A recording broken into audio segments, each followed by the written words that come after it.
Welcome back to Let's Play The Legend of Zelda Oracle of Seasons. In the previous episode, we took care of a bunch of side quests that opened up once we cleared level 5, which, believe it or not, is actually just one screen north of here. And our most notable piece of loot from that side questing, a brand spanking new iron shield. Yeah, this baby's gonna help us block a whole lot of projectiles that dinky old wooden shield couldn't, so that's really gonna help in the long run. But anyway, our main event this episode is gonna be something a little more crucial to the story. Or crucial to progressing anyway. So you see, if you remember, we stopped by an entrance to some ruins-ish area last episode, and it turned out that there were 4 strangely jewel-shaped holes that we needed to place stuff into. We found 2 jewels already, and it seems that the treasure map we bought in that secret basement shop in Haron Village a while back may be pinpointing the location of the other 2. Well, we're going to be checking out the first one real fast here, because as you almost got buzz blob. That would have been bad. Because, actually, what better way to show the iron shield can block fireballs than to do it right here? Because as you see,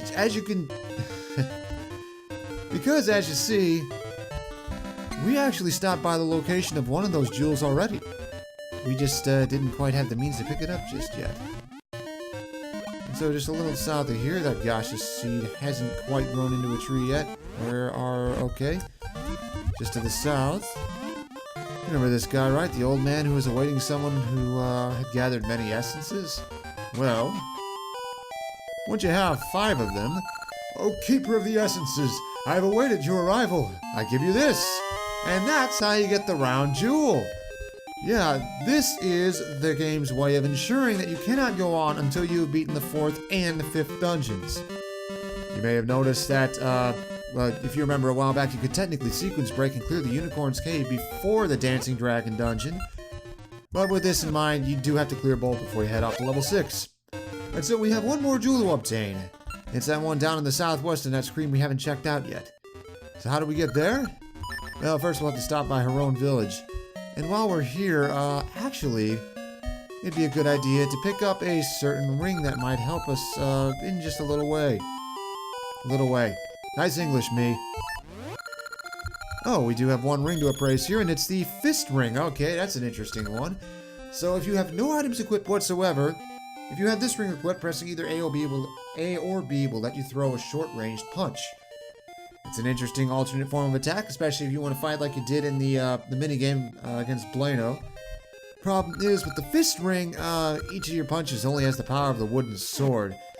So it's really only good for, say, self-imposed challenges or such. There is another ring that exists that lets you also throw punches, but they are much more powerful, and that one is generally more worth doing if you have it. So anyway, the particular ring we want is, well, not a particular ring per se, but just double checking to make sure that was the Wisp ring. There's a similar one that I really, really want. Okay, sure, that'll do. We want one of the transformation rings. That will help, in the long run. Sort of. So anyway, our next destination is that shoreline just to the west of here that we haven't really visited at all since we went there to check out the Hero's Cave. Wow, that's really been a while, hadn't it? Hey, we're over half the game later now, 20 episodes later, almost 20, and here we are checking out the shores again. So our destination, careful, free rupee. So our destination is to the immediate south. Then we find this area right around here with a torch way off sitting at the edge of the screen. You think, hey, wait a minute. That's the wrong button. You think, hey, wait a minute. What would happen if you just tossed an ember seed at it? Well, the thing is, you can't, because it falls in the water. Yeah. So this marks the first and, I believe, only time you actually do need the slingshot outside of a dungeon. And so lighting the torch from a distance makes a bridge spawn. What do we have here? The Black Beast rests here. So we have this interesting looking rock formation shaped like a question mark. Well, what better way to deal with that than with a seed that does strange, mysterious things that also happens to be vaguely shaped like a question mark. So, drop a mystery seed on the rock and the black beast awakens, revealing itself to be a regular old Moldorm. As much of a pain as some of those were in the Unicorn's Cave, that fight went much easier. And so inside this chest is the X-shaped jewel. Yeah, how about that? So we now finally have all 4 jewels in hand. And on a rather interesting roundabout note, they just so happen to resemble the shapes of the buttons on a PlayStation controller. Or actually, if you look into it a little more closely, the round, triangle, and square jewels actually use the exact colors as the shapes. You know how in the Mario games, the Magic Koopas usually cast spells that take the form of 3 different shapes? Well, the jewels in this game just so happen to match the colors of the shapes of the Magic Koopa spells. Yeah, seriously. How about that as an obscure little reference? But now that we have all 4 jewels in hand, we can finally check out those ruins for good. So let's head to Spool Swamp.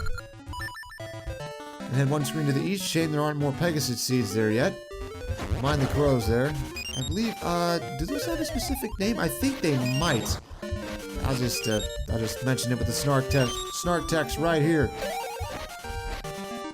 So, let's head onward into the ruins. You have all 4 jewels now. Round jewel in place. As your jewels fit perfectly, but if you look a little closer, you can tell the sprite's just a little off center of the hole. 2, 3, and with the X-shaped jewel, the gate opens. And now, we can finally fully explore the area known as Tarm Ruins. I gotta say, this place is really cool. This might be one of my favorite locations in the entire game. Between these puzzles coming up involving switching seasons constantly to get through these ruins, along with just the new aesthetics of the place, the fact that you're deep in the woods under a forest canopy, and you know, with all the shade around, it makes all the areas look slightly different. Careful around the dark nuts. Careful, swing to get it away. Oh, didn't really get to use the Magnet Glove trick there. And you have all these new, interesting aesthetics going on, and even the music. Let's just listen to the music for a second.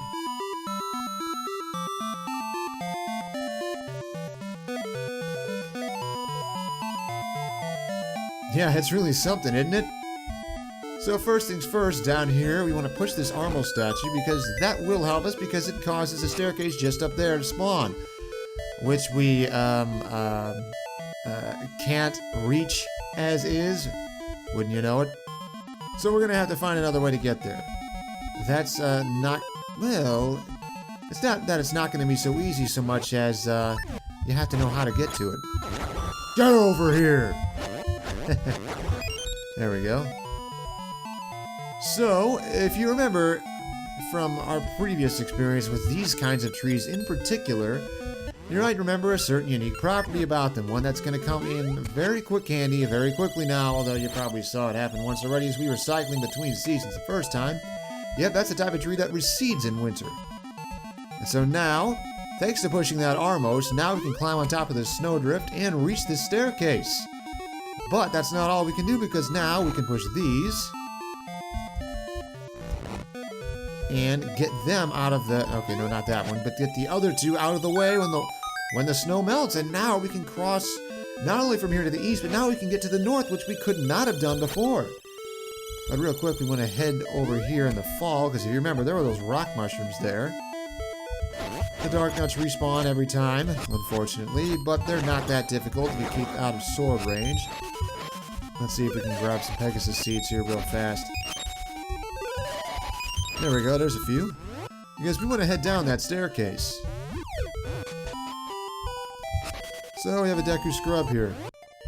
Let's use our fancy new Iron Shield to send his seeds right back. Oh, no, okay, he is. For a second there, I thought he was just an NPC to talk to, but no, we actually gotta kick his ass first. I surrender! In return, I offer my advice. If you're lost in the woods, travel west and south, east and north, taking each step in a warmer season. Well, that's, rather interesting. So that hasn't quite applied yet, but it inevitably will in a little while. Let's take out this dark nut while we're protected by the rock mushrooms. And as soon as I say that, I get hit anyway. Figures, doesn't it? Okay, let's see if we can get another recovery heart here. Yes! So take care of those, and now we can head to the north. You do want it to be fall here, although, well, not really that you do want it, so much as that it helps. Okay, you can just... Okay, maybe I was a little mistaken there. So not only is there a tree stump one screen north, but you do have to have it be fall to head onward just because of the mushroom in the way. Okay, anyway. So, wouldn't you know it, we have a maple encounter here. So for all that we went through just to get access to these ruins, she could just fly in on her broom. Kind of cheapens it, don't it? And if you notice there, she's riding a vacuum. You see that? Well, that just happened. So yeah, as you go on further in the game, she does gain better equipment that will make it harder for you to steal items from her in her encounters. We will not be able to see that though until we kill 30 more enemies. Great fairy fountain here, it's just kinda nice. The bad news is when Maple's gone, the like settle in. Take very good care to keep your distance from them. Oh, and take extra care because there are some pits here. And worse yet, just on the screen south of here, the like start coming in from the sides. So here's where that transformation ring comes into play, and I will show you that in just a second once we head down here because...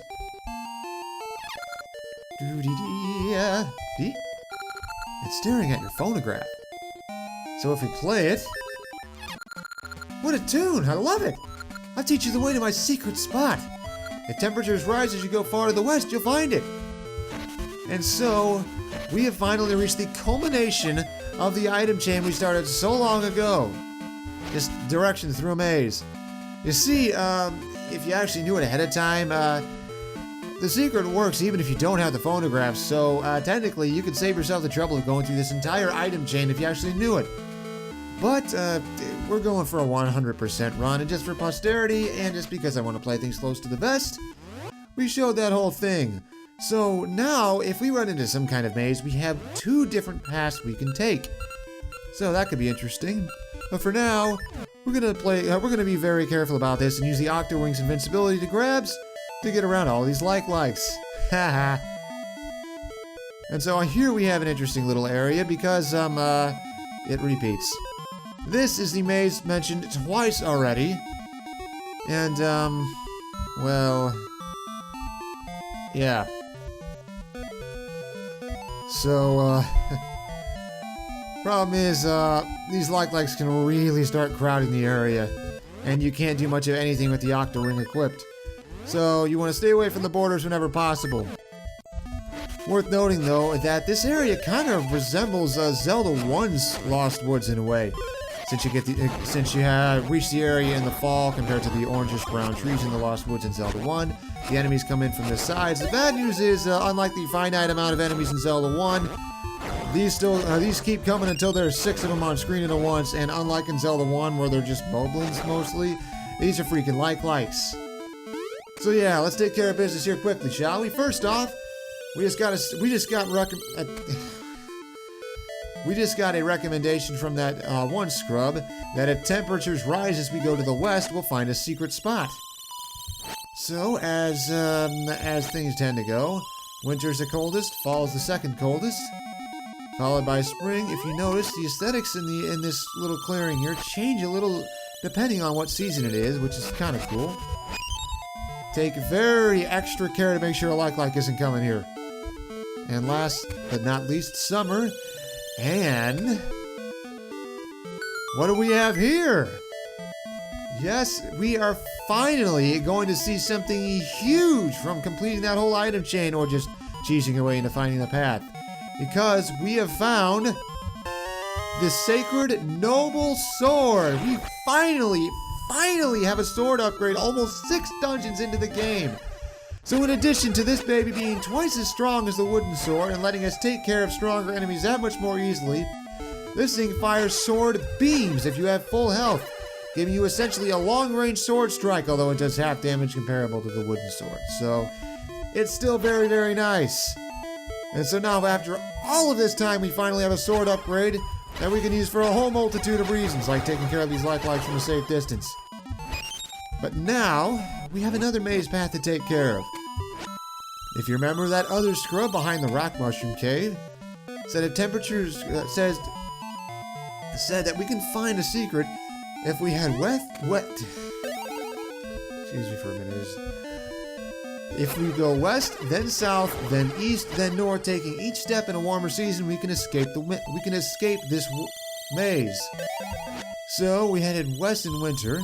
Now we head south in the fall. Be very careful around the likes. If you see one starting to appear, that's your cue to go. It's your cue to move in a spot where it's not, because it'll take a little bit before the next one spawns. Then east in spring. They do tend to approach from the south, so you can use that to your advantage. Then north, and check that out. We have some live Armos here. Take care to avoid them, although you can actually safely touch them from the south, unlike in Zelda 1, where if you approach them from the south, their hitbox would kick in immediately and hurt you, which was really stupid. And now we find ourselves at the upper reach of the ruins outside of the forest, and we have another Gale Tree here, which will let us warp here as needed, letting us circumvent that whole craziness involving the woods. And though the fact that there is a tree up here just makes the fact there wasn't an ember tree or something up in the mountains to the northeast even more egregious. But anyway, we have a ball and chain soldier here. First time we've seen him. Take extra care around him. That flail of his can be a pain, and it hurts, as you can... Oh wow, not as much as I thought it did. Maybe... Although he can deal some repeated hits, so you got to be careful around him. First, let's head up here and get completely blocked off by an Armos. Yep, the puzzles just keep going. So real fast here, we want to change the season to fall because we saw something behind some rock mushrooms just to the west. And then let's lift them out of the way. That's not what I wanted.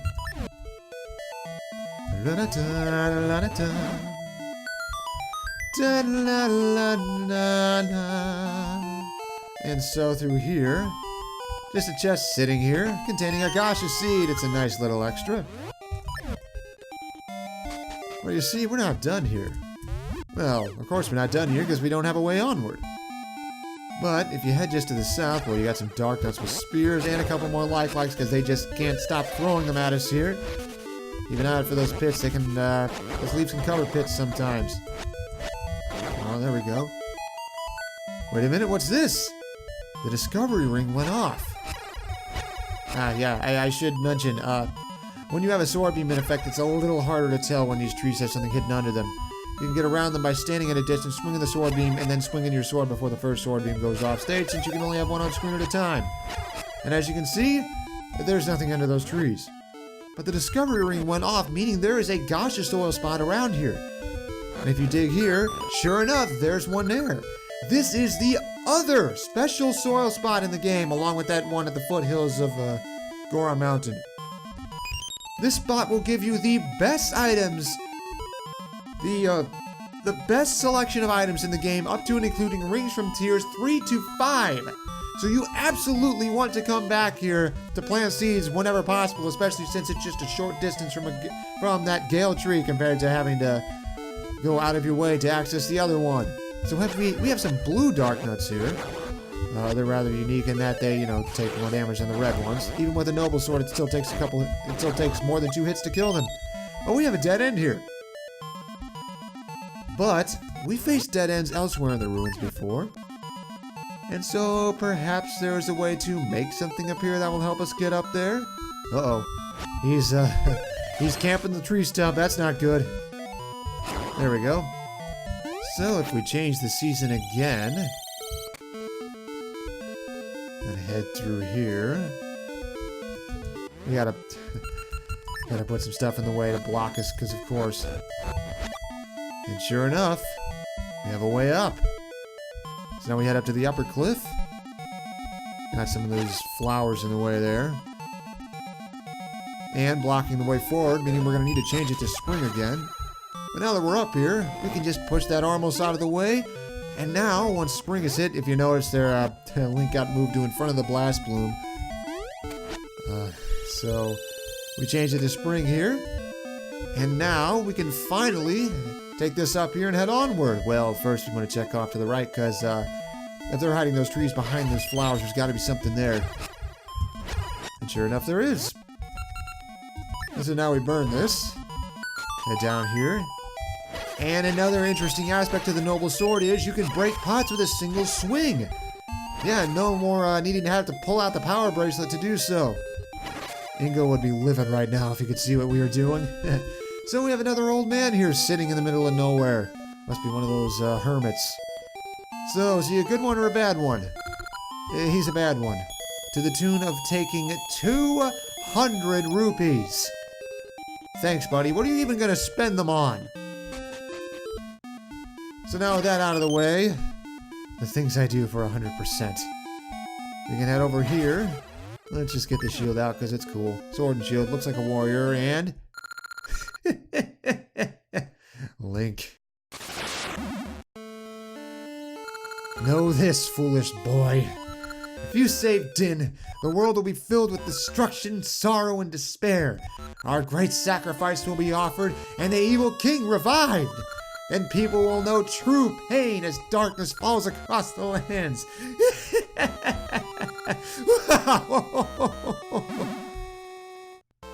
Uh-oh, that didn't look good. Evil king, huh? Could someone really be working to try and revive Ganon? And what would that have to do with us saving Din? All questions we need to find answers to, but we have a dungeon sitting in front of us, and in essence, we need to obtain in order to, well, save Din, but honestly, that looks like the better option at this point. So, next time on Let's Play The Legend of Zelda Oracle of Seasons, we got a dungeon to crawl through. You want to stay tuned, guys, because it's a fun one.